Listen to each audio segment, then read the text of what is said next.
বিসমিল্লাহির রহমানির রহিম। আসসালামু আলাইকুম। এইচএস ম্যাথ ক্লাসে তোমাদের সকলকে স্বাগত।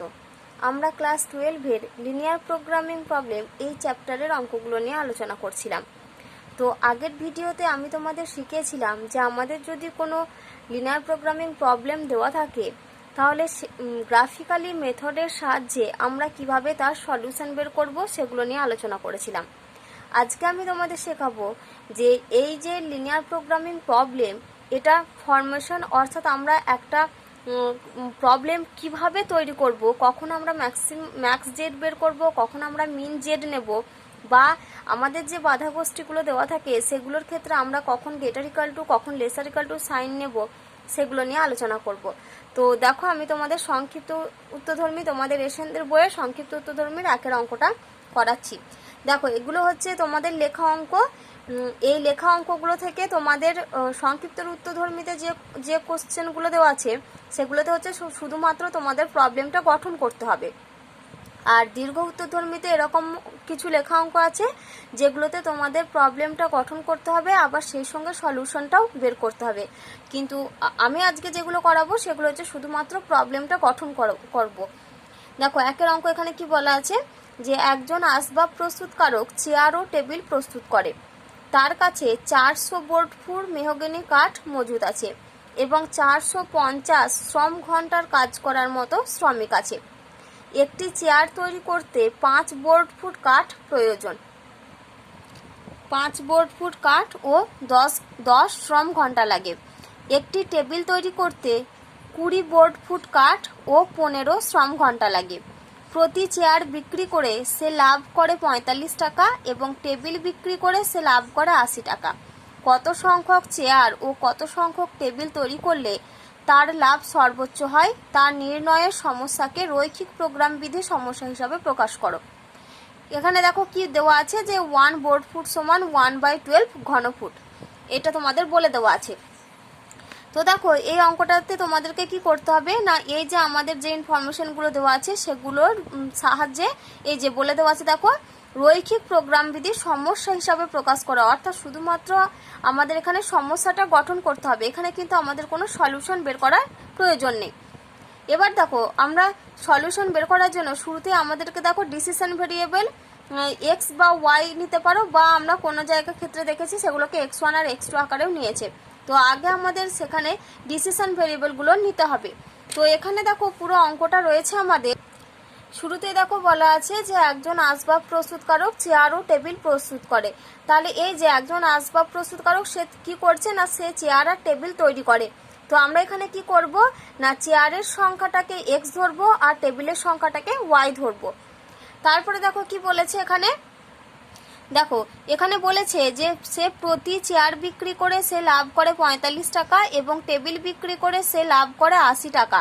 আর এখানে উত্তর চেয়েছে দেখো কত সংখ্যক চেয়ার ও কত সংখ্যক টেবিল তৈরি করে তার লাভ সর্বোচ্চ হয়। অর্থাৎ আমরা এখানে কি বুঝতে পারছি, এই যে লাভ সর্বোচ্চ হয় কথাটার অর্থ হচ্ছে আমাদের এখানে কি বের করতে হবে, যে অবজেক্টিভ ফাংশনটা আমরা নেব সেটা হচ্ছে আমাদের ম্যাক্সিমাইজেশন করতে হবে। আমাদের যদি কোনো প্রবলেমে লাভের কথা বলা থাকে তাহলে আমরা সব সময় কি চেষ্টা করব, লাভটাকে সর্বোচ্চ করতে, অর্থাৎ লাভটাকে আমরা কি ধরবো না ম্যাক্স জেড। আর যদি কোনো ক্ষেত্রে আমাদের কোনো খরচের প্রশ্ন আসে তাহলে সেক্ষেত্রে আমরা কি বলবো, সেক্ষেত্রে আমরা মিন জেড ধরবো। কারণ আমরা কি করি, আমাদের একটাই উদ্দেশ্য, সেটা হচ্ছে আমরা আমাদের লাভটাকে সর্বোচ্চ রাখবো, কিন্তু আমাদের যেটা খরচ সেটাকে আমরা সর্বনিম্ন রাখবো। তাহলে দেখো এবার আমরা অঙ্কটা শুরু করছি। তো শুরুতেই আমরা কি করব না, আসবাব প্রস্তুতকারক যে চেয়ার আর টেবিল তৈরি করে আমরা কি করব, চেয়ারের সংখ্যাটাকে আমরা ধরবো, তিনি এক্সটি চেয়ার তৈরি করেন এবং ওয়াইটি টেবিল তৈরি করেন। অর্থাৎ চেয়ারের সংখ্যা হচ্ছে আমাদের এক্স আর টেবিলের সংখ্যা হচ্ছে ওয়াই। আর আমাদের যেটা মোট লাভ সেটাকে আমরা কি ধরবো, মোট লাভটাই হচ্ছে আমাদের এখানে অবজেক্টিভ ফাংশন ক্যাপিটাল জেড। তাহলে দেখো আমি এখানে কি লিখছি, যে ধরি চেয়ারের সংখ্যা এক্স, ধরি চেয়ারের সংখ্যা এক্স এবং টেবিলের সংখ্যা ওয়াই। ধরি চেয়ারের সংখ্যা এক্স এবং টেবিলের সংখ্যা ওয়াই।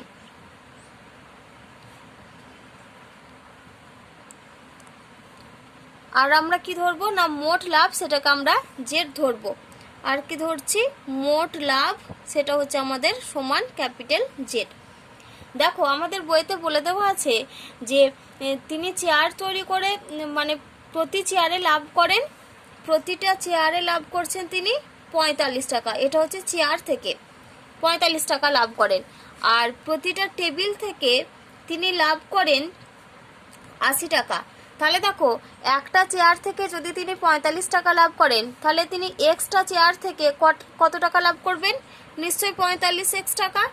একই রকমভাবে একটা টেবিল তৈরি করে তিনি লাভ করেন 80 টাকা, তাহলে ওয়াইটা টেবিল তৈরি করে তিনি কত লাভ করবেন? নিশ্চয়ই 80y টাকা। তাহলে এই 45x আর 80y এই দুটোর মোট সমষ্টি যেটা, সেটাই হচ্ছে তার মোট লাভের পরিমাণ। আর মোট লাভটাকে আমরা কি ধরেছি? ক্যাপিটাল জেড ধরেছি, যেটা হচ্ছে আমাদের অবজেক্টিভ ফাংশন। তাহলে এখান থেকে আমরা কি লিখতে পারি যে জেড সমান হচ্ছে 45x প্লাস 80y। এবার যেহেতু আমাদের লাভটাকে কি করতে হবে? সর্বোচ্চ করতে হবে। তাহলে এটাই হচ্ছে আমাদের কি? এটাই হচ্ছে আমাদের ম্যাক্স জেড।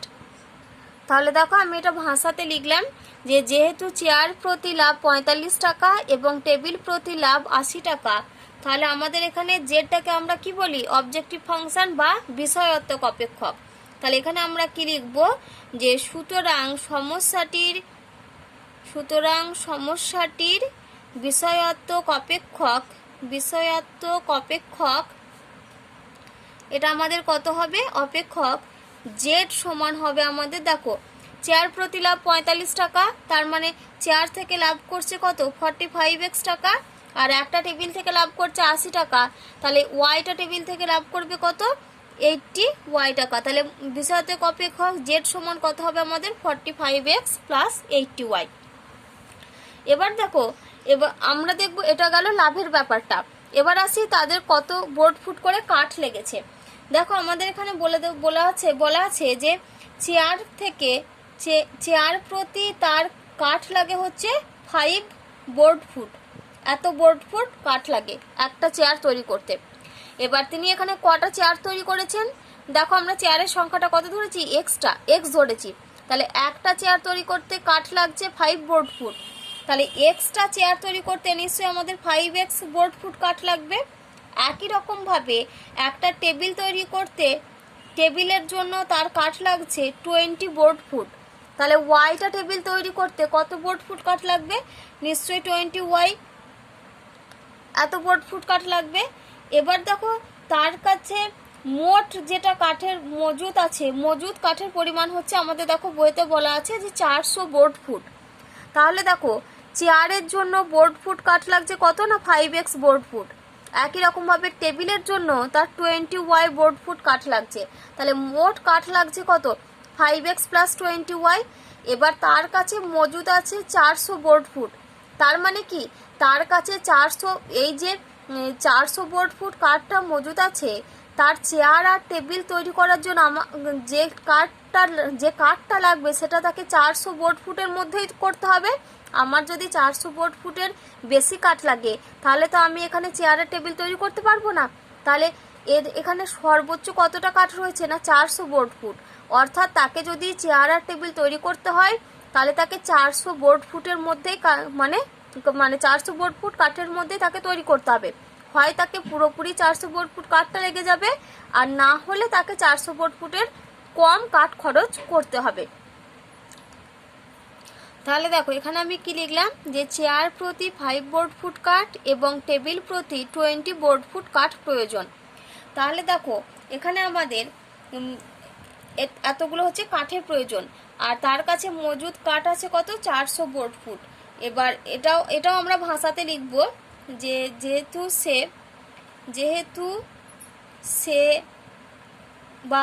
এখানে লেখো যেহেতু মজুদ কাঠের পরিমাণ 400 বোর্ড ফুট, তার মানে তার কাছে কাঠ মজুদ আছে কত? 400 বোর্ড ফুট। অর্থাৎ তাকে চেয়ার টেবিল তৈরি করার জন্য এই 400 বোর্ড ফুট কাঠটাই খরচ করতে হবে। হয় তাকে এর কম খরচ করতে হবে, নাহলে এই পুরোটাই লেগে যাবে, কিন্তু এর বেশি কাঠ কিন্তু তার মানে প্রয়োজন পড়লেও হবে না। তাহলে দেখো তার চেয়ার প্রতি কাঠ লাগছে কতটা? 5 বোর্ড ফুট। তার মানে টোটাল চেয়ার তৈরি করছে কটা? এক্সট্রা, তার মানে এক্সটা চেয়ার তৈরি করতে তার কাঠের প্রয়োজন হচ্ছে 5x বোর্ড ফুট। একই রকমভাবে তার টেবিল তৈরি করতে কাঠ প্রয়োজন হচ্ছে 20 বোর্ড ফুট, সে তৈরি করবে ওয়াইটা টেবিল, তাহলে সেক্ষেত্রে তার কাঠের প্রয়োজন হবে কত 20y বোর্ড ফুট। তাহলে এই দুটোর সমষ্টিটাই হচ্ছে তার মোট কাঠের পরিমাণ, মানে এতটা কাঠ লাগবে।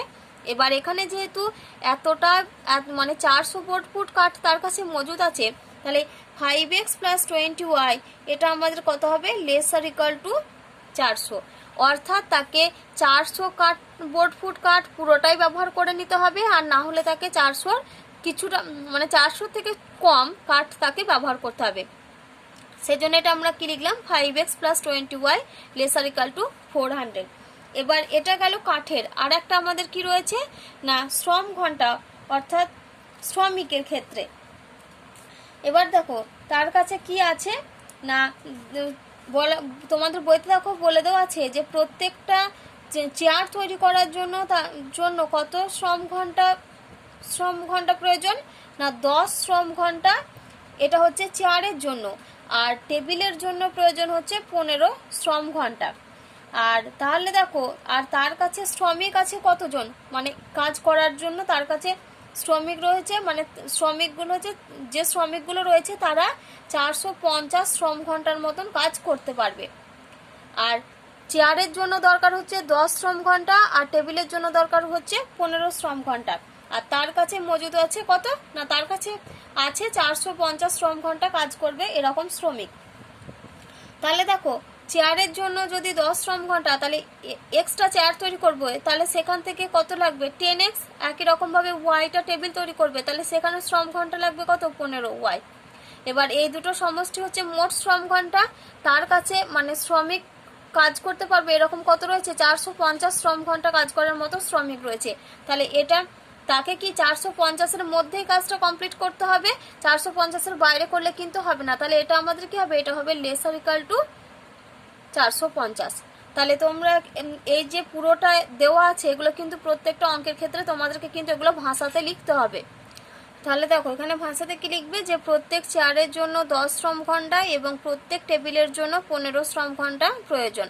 তাহলে প্রত্যেক চেয়ারের জন্য মানে একটা চেয়ারের জন্য হচ্ছে 10 শ্রম ঘন্টা প্রয়োজন। তাহলে এক্সট্রা চেয়ারের জন্য কত শ্রম ঘন্টা প্রয়োজন না 10x শ্রম ঘন্টা প্রয়োজন। একই রকমভাবে প্রত্যেকটা টেবিলের জন্য 15 শ্রম ঘন্টা প্রয়োজন। তাহলে ওয়াইটা টেবিলের জন্য কত শ্রম ঘন্টা প্রয়োজন, নিশ্চয়ই 15y শ্রম ঘন্টা। তাহলে এই দুটোর সমষ্টিটা হচ্ছে আমাদের মানে মোট শ্রম ঘন্টা। এবার তার কাছে কি বলা আছে দেখো 450 শ্রম ঘন্টা কাজ করার মতো শ্রমিক আছে, অর্থাৎ তাকে পুরো কাজটা কি করতে হবে এই যে 450 শ্রম ঘন্টার মধ্যে করতে হবে। তাহলে আমরা এখান থেকে কি বলতে পারি না 10x + 15y এটা হবে আমাদের লেসার ইকুয়াল টু 450। কেন এটা আমাদের লেসার ইকুয়াল টু হলো, কারণ এখানে দেখো আমাদের উল্লেখ করে দেওয়া আছে যে যেহেতু 450 শ্রম ঘন্টা কাজ করার মতো শ্রমিক আছে, তাহলে আমাদেরকে কি এই 450 হয় তাকে পুরোপুরি 450 শ্রম ঘন্টাটা কাজে লাগাতে হবে, আর না হলে তাকে 450-এর কম শ্রম ঘন্টা কাজ করতে হবে, কিন্তু 450-এর বেশি করলে হবে না। সেজন্য এটা আমাদের কি করতে হবে, সেজন্য এটা হলো আমাদের লেসার ইকুয়াল টু। যেহেতু আমরা 450-এর বেশি কাজ করতে পারবো না, সেই জন্য এটা হয়েছে আমাদের লেসার ইকুয়াল টু। তাহলে দেখো আমাদের কি করতে হবে এই অঙ্কটাতে না রৈখিক প্রোগ্রাম বিধি সমস্যাটা তৈরি করতে হবে। তাহলে রৈখিক প্রোগ্রাম বিধি সমস্যাটা তৈরি করার জন্য প্রথমে আমাদেরকে কি করতে হয় না আমরা যে অবজেক্টিভ ফাংশনটা নিই সেটাকে আমাকে চরম বা অবম করতে হয়।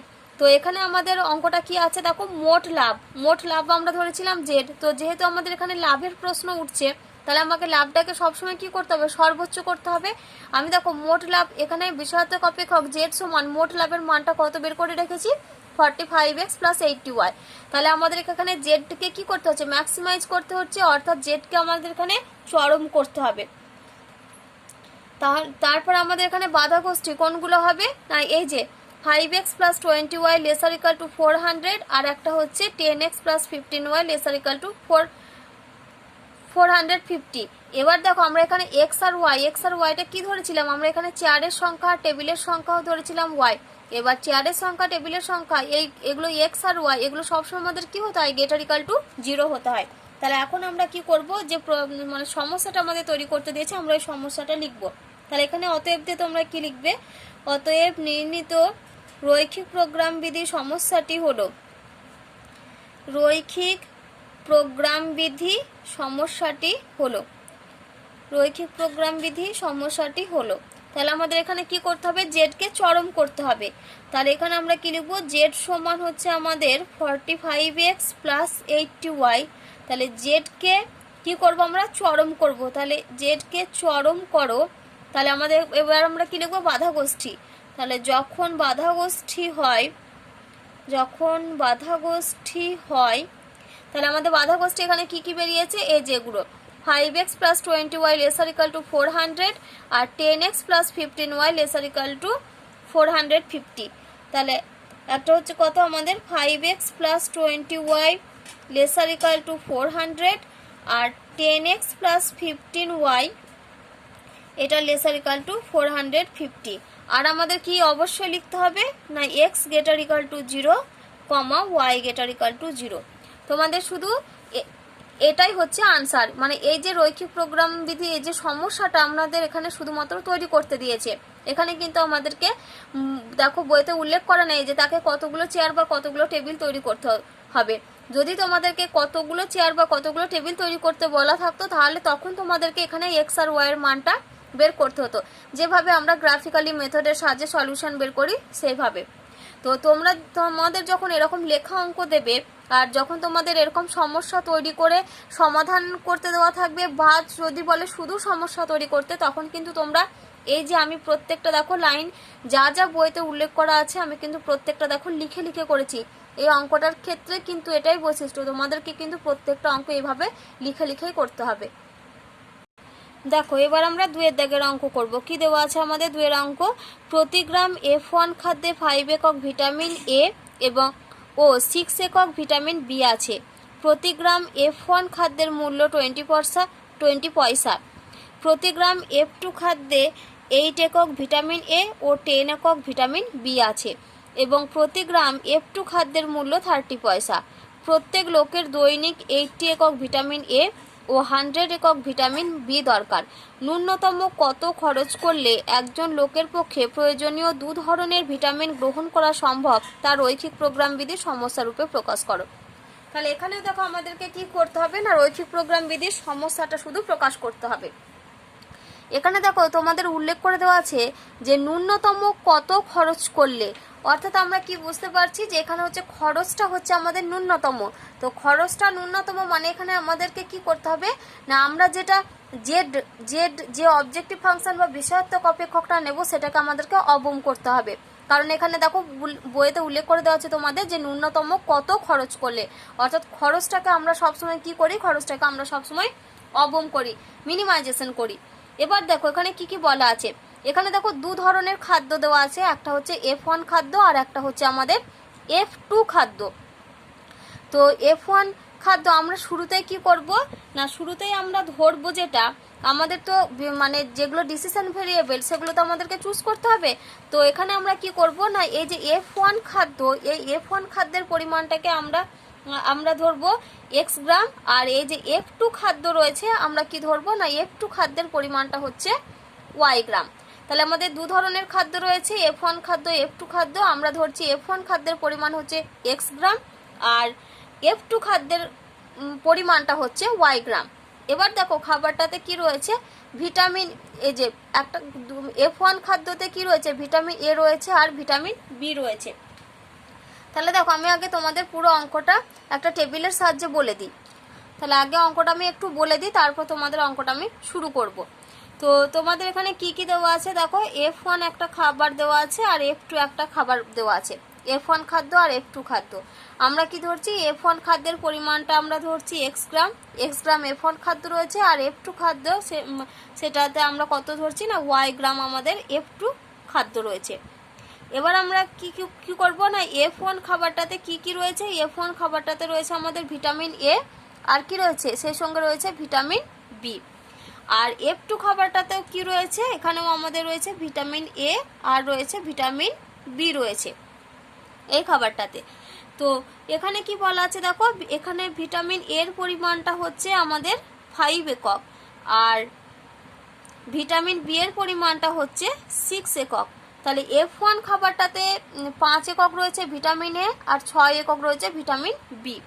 একই রকমভাবে F2 যেটা খাবার, সেই F2 খাবারেরটাতে আমাদের কত রয়েছে, এখানে রয়েছে ভিটামিন এ আর ভিটামিন বি, এই দুটো রয়েছে। তো ভিটামিন এর পরিমাণটা হচ্ছে এখানে আমাদের F2 খাবারে হচ্ছে, এটা ভিটামিন এ হচ্ছে 8 একক আর ভিটামিন বি হচ্ছে 10 একক। তাহলে দেখো আমরা এখানে কিভাবে ক্যালকুলেশন করব। আর আমাদের কি বলে দেওয়া আছে যে F1 যে খাবারটা রয়েছে, তো F1 খাবারটাতে তো ভিটামিন এ ভিটামিন বি, আর F2তেও দেখো ভিটামিন এ ভিটামিন রয়েছে। আর দেখো তোমাদের বইতে দেওয়া আছে যে একজন লোকের তার দিনে মানে দৈনিক কত একক ভিটামিন এ লাগে, না 80 একক হচ্ছে ভিটামিন এ লাগে। আর মানে ভিটামিন এটা তার প্রয়োজন যে কোনো একজন ব্যক্তির, মানে প্রত্যেক লোকের ক্ষেত্রে এটা। আর ভিটামিন বি দরকার হচ্ছে আমাদের 100 একক। এটা তোমাদের বইতে বলে দেওয়া আছে যে একজন ব্যক্তির তার দৈনিক তার কতটা ভিটামিন এ প্রয়োজন, না 80 একক হচ্ছে ভিটামিন এ আর 100 একক হচ্ছে তার ভিটামিন বি এর প্রয়োজন। এবার দেখো ভিটামিন এ সেই F1 খাবার থেকেও পাচ্ছে, আবার ভিটামিন এটা F2 খাবার থেকেও পাচ্ছে। তো F1 খাবারের পরিমাণটা কত, এক্স গ্রাম, আর F2 খাবারের পরিমাণ হচ্ছে ওয়াই গ্রাম। তো F1 খাবারে ভিটামিন এ কতটা আছে, 5 একক। তাহলে এক্স একক মানে এক্স গ্রাম F1 খাদ্যে ভিটামিন কতটা পাবে, নিশ্চয়ই 5x এত একক। একই রকমভাবে তার F2 খাবারের পরিমাণটা হচ্ছে ওয়াই গ্রাম। F2 খাবারে ভিটামিন থাকে কত একক, 8 একক। তাহলে ওয়াই গ্রাম মানে এটা তো এই যে ওয়াই গ্রাম খাবার থেকে সে ভিটামিন এ কতটা পাবে, না 8y। তাহলে মোট ভিটামিন এ কতটা পাচ্ছে, 5x + 8y। এবার তার দৈনিক কতটা প্রয়োজন, 80 গ্রামটা হচ্ছে তার, মানে 80 গ্রাম না 80 একক ভিটামিন এ তার প্রয়োজন। কিন্তু 80টা হচ্ছে এখানে তার মানে 80টা হচ্ছে সব থেকে কম, তার বেশিও তার যদি প্রয়োজন হয় তাহলে কিন্তু কোনো সমস্যা নেই, কিন্তু 80-র কম হওয়া চলবে না। তাহলে 80-র যেহেতু কম হওয়া চলবে না, সেজন্য আমরা এখানে কি লিখতে পারি যে 5x + 8y, এটা হবে আমাদের গ্রেটার ইকুয়াল টু 80। 80-র সমানও হতে পারে বা আমাদের 80-র বেশিরও হতে পারে। একই রকমভাবে F1 খাদ্যে দেখো F1 খাবারের পরিমাণ হচ্ছে x গ্রাম, আর তাতে ভিটামিন বি রয়েছে কত, 6 একক। তাহলে এখান থেকে আমরা কি বলতে পারি, x গ্রাম থেকে মোট ভিটামিন বি কত পাবে, নিশ্চয়ই 6x একক। একই রকমভাবে ওয়াই গ্রামে এখানে দেখো ওয়াইটা হচ্ছে F2 খাবারের পরিমাণ, তো ভিটামিন বি সেখানে কত থাকে, 10 একক। তাহলে ওয়াই গ্রামে মোট ভিটামিন বি কত পাচ্ছে, না 10y পরিমাণ, 10y একক। তাহলে এখান থেকে মোট ভিটামিন বি পাচ্ছে কত, F1 আর F2 দুটো খাবার থেকে মিলিয়ে 6x + 10y। তো এখানে দেখো মানে ব্যক্তিটার দৈনিক কত ভিটামিন বি প্রয়োজন, না 100 একক ভিটামিন বি প্রয়োজন। এবার 100 এককটা হচ্ছে তার দৈনিক প্রয়োজন, কিন্তু তার বেশি হলে কোনো সমস্যা নেই। তাহলে 6x + 10y এটা আমাদের কত হবে, গ্রেটার ইকুয়াল টু 100। এবার আসি খরচেরটা। দেখো তোমাদের এখানে বলে দেওয়া আছে যে F1 খাবারের এটার মূল্য হচ্ছে F1 খাবারের প্রতি গ্রামে F1 খাবারের মূল্য হচ্ছে 20 পয়সা, আর প্রতি গ্রাম F2 খাবারের মূল্য হচ্ছে 30 পয়সা। তাহলে প্রতি গ্রামের মূল্য হচ্ছে 20 পয়সা, তাহলে এক্স গ্রামের মূল্য কত হবে, নিশ্চয়ই 20x পয়সা। একই রকমভাবে প্রতি গ্রামে F2 খাবারের মূল্য হচ্ছে 30 পয়সা, তাহলে F2 খাবার রয়েছে কতটা, ওয়াই গ্রাম রয়েছে, তাহলে ওয়াই গ্রামের মূল্য কত হবে, নিশ্চয়ই 30y পয়সা। তাহলে মোট যেটা টাকা বা মোট যেটা খরচ সেটা হচ্ছে কত আমাদের, 20x + 30y। তাহলে F1 আর F2 খাবারের জন্য তার খরচ হচ্ছে কত, 20x + 30y। আর এই খরচটাই আমাদের এখানে কি, খরচটাকেই তো আমাদের এখানে অবম করতে হবে, যেহেতু তাকে ন্যূনতম খরচটা দেখতে হবে। তার মানে এটাই হচ্ছে আমাদের কার মান, এটাই হচ্ছে আমাদের অবজেক্টিভ ফাংশন বা বিষয়াত্মক অপেক্ষকের মান। তার মানে 20x + 30y এটা হচ্ছে আমাদের জেড হচ্ছে আমাদের 20x + 30y। আর এখানে আমাদের বাধা গোষ্ঠীগুলো কোনগুলো, না 5x + 8y greater equal to 80, আর 6x + 10y greater equal to 100। আর কি এখানে লিখতে হবে, না x greater equal to 0, y greater equal to 0। আর যেহেতু আমাদের খরচটাকে কি করতে হবে, ন্যূনতম করতে হবে, সেই জন্য এই z সমান 20x + 30y এটাকে আমরা কি করব, এটাকে আমরা অবম করব। তাহলে এখন আমি এই যে পুরোটা তোমাদেরকে বোঝালাম, এটা এখন তোমাদেরকে এবার ভাষাতে লিখতে হবে। তাহলে দেখো অঙ্কটা এবার আমরা শুরু করছি। তাহলে আমরা শুরুতেই কি করব না, আমরা F1 খাদ্যের পরিমাণ x গ্রাম আর F2 খাদ্যের পরিমাণ y গ্রাম ধরবো, আর সেই সঙ্গে আর কি লিখবো আমরা, মোট খরচ হচ্ছে z টাকা। তাহলে দেখো এখানে আমি কি লিখলাম, যে ধরি F1 খাদ্যের পরিমাণ হচ্ছে x গ্রাম আর F2 খাদ্যের পরিমাণ হচ্ছে y গ্রাম, আর আমরা কি করব না, মোট খরচ আমরা সমান আমরা ধরেছি z টাকা। এবার দেখো তোমাদের বইতে বলে দেওয়া আছে যে প্রতি গ্রাম F1 খাদ্যের মূল্য হচ্ছে 20 পয়সা আর F2 খাদ্যের মূল্য হচ্ছে 30 পয়সা। তাহলে এখানে আমি কি লিখলাম, দেখো যে যেহেতু প্রতি গ্রাম F1 ও F2 খাদ্যের মূল্য যথাক্রমে 20 পয়সা ও 30 পয়সা, তাহলে কি লিখলাম এখানে, দেখো যে যেহেতু প্রতি গ্রাম F1 ও F2 খাদ্যের মূল্য যথাক্রমে 20 পয়সা ও 30 পয়সা, তাহলে এখানে আমাদেরকে সমস্যাটির বিষয়াত্মক অপেক্ষক z সমান কত হবে, z সমান হবে আমাদের এই যে 20x প্লাস 30y। তাহলে এখানে আমরা কি লিখছি, অতএব বা সুতরাং সমস্যাটির বিষয়াত্মক অপেক্ষক হলো, সমস্যাটির বিষয়াত্মক অপেক্ষক হলো তাহলে দেখো প্রতি গ্রাম F1 খাবারের মূল্য হচ্ছে আমাদের এখানে দেখো 20 পয়সা, অর্থাৎ 1 গ্রাম F1 খাবারের দাম হচ্ছে 20 পয়সা।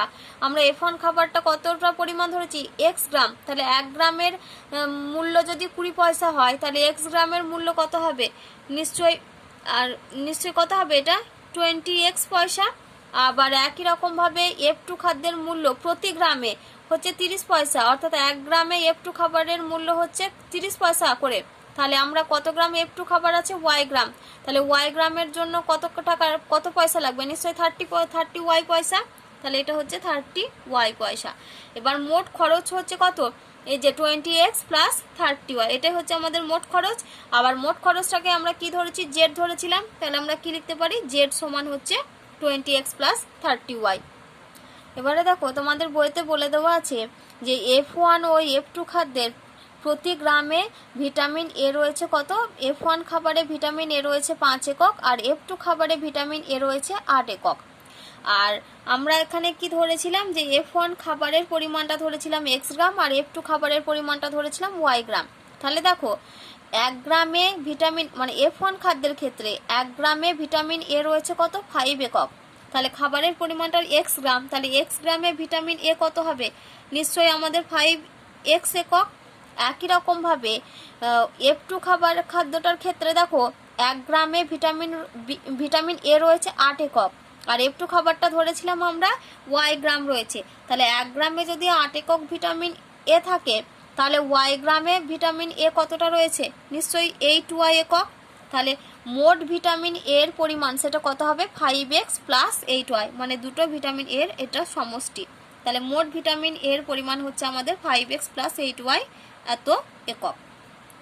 এবার একজন লোকের দৈনিক ভিটামিন এর চাহিদা হচ্ছে 80 একক, এটা তোমাদের বইতে দেখো বলে দেওয়া আছে। তাহলে আমি এখানে কি লিখলাম, যে যেহেতু একজন লোকের দৈনিক ভিটামিন এর চাহিদা হচ্ছে 80 একক আর মোট ভিটামিন এর পরিমাণটা কত রয়েছে দেখো 5x প্লাস 8y, তাহলে এখান থেকে আমরা কি লিখতে পারি, যে অতএব 5x প্লাস 8y এটা কি হবে আমাদের গ্রেটার ইকুয়াল টু 80। যেহেতু তাদের দৈনিক ভিটামিন এর চাহিদাটা হচ্ছে 80 একক, 80 এককটা তার প্রয়োজন, কিন্তু 80 এককের কম হলে চলবে না, কিন্তু 80 এককের বেশি হলে কোনো প্রবলেম নেই। সেই জন্য আমরা এটা কি লিখলাম, 5x plus 8y greater equal to 80।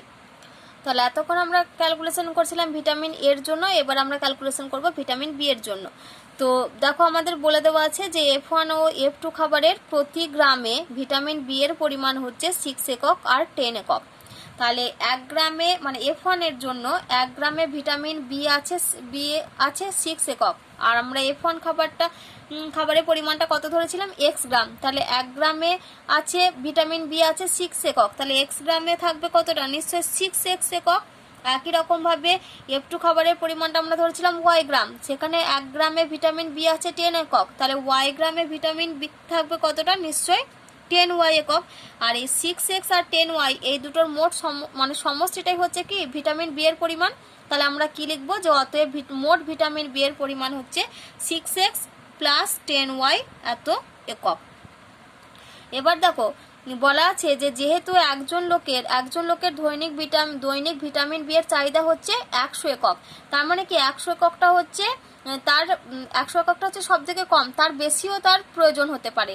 তাহলে মোট ভিটামিন বি এর পরিমাণটা কত ধরেছিলাম আমরা 6x প্লাস, এই যে ভিটামিন বি এর পরিমাণটা বেরিয়েছে আমাদের 6x প্লাস 10y। তাহলে আমরা কি লিখতে পারি যে অতএব 6x প্লাস 10y এর মানটা কি হবে আমাদের গ্রেটার ইকুয়াল টু 100।